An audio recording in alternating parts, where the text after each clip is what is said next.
രാജ്യത്തെ പ്രശസ്തമായ IT company Zoho കോർപ്പറേഷന്റെ ഇന്ത്യയിലെ രണ്ടാമത്തെ റെസിഡൻഷ്യൽ IT ക്യാമ്പസ് കൊട്ടാരക്കരയിൽ വരികയാണ്. മുഖ്യമന്ത്രി പിണറായി വിജയൻ ഇന്ന് വൈകുന്നേരം ഈ സ്ഥാപനം ഉദ്ഘാടനം ചെയ്യും.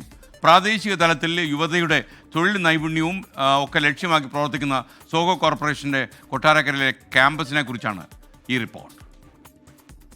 ആഗോള സാങ്കേതിക വിദ്യാ കമ്പനിയായ സോഹോ കോർപ്പറേഷന്റെ സംസ്ഥാനത്തെ ആദ്യ ഗവേഷണ കേന്ദ്രമാണ് കൊട്ടാരക്കരയ്ക്കടുത്ത് നെടുവത്തൂരിൽ ആരംഭിക്കുന്നത്.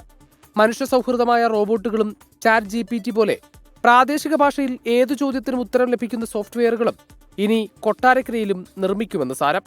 റോബോട്ടിക്സ് രംഗത്തുള്ള കമ്പനിയെ ഏറ്റെടുത്ത് അതിന്റെ പ്രവർത്തനവും കൊട്ടാരക്കരയിലേക്ക് മാറ്റാനാണ് ഉദ്ദേശിക്കുന്നത്. സംരംഭത്തിലൂടെ സംസ്ഥാനത്ത് ആദ്യഘട്ടത്തിൽ 250 പേർക്ക് തൊഴിൽ ലഭിക്കുമെന്നാണ് പ്രതീക്ഷിക്കപ്പെടുന്നത്. അന്താരാഷ്ട്ര IT കമ്പനിയായ സോഹോ 20 കോടിയോളം ചെലവിൽ കേരളത്തിൽ ആരംഭിക്കുന്ന ആദ്യ AI റോബോട്ടിക് ഗവേഷണ സ്ഥാപനം കൂടിയാണ് കൊട്ടാരക്കരയിലേത്. കൊട്ടാരക്കരയെ IT ഹബ്ബാക്കാനുള്ള മന്ത്രി KN ബാലഗോപാലന്റെ ഇടപെടലാണ് ഒടുവിൽ ഫലം കണ്ടത്.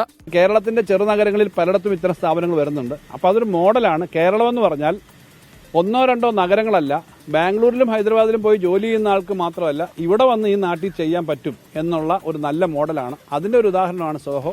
4.5 ഏക്കറിൽ 20,000 ചതുരശ്ര അടിയുള്ള കെട്ടിടത്തിലാണ് സോഹോയുടെ ക്യാമ്പസ്. ചെറുപട്ടണങ്ങളിലേക്ക് IT വ്യവസായവും സാങ്കേതിക വിദ്യാ കേന്ദ്രങ്ങളും എത്തിക്കുക എന്ന സർക്കാർ ലക്ഷ്യത്തിലെ ആദ്യ സംരംഭമാണിത്. 24 കൊല്ലം.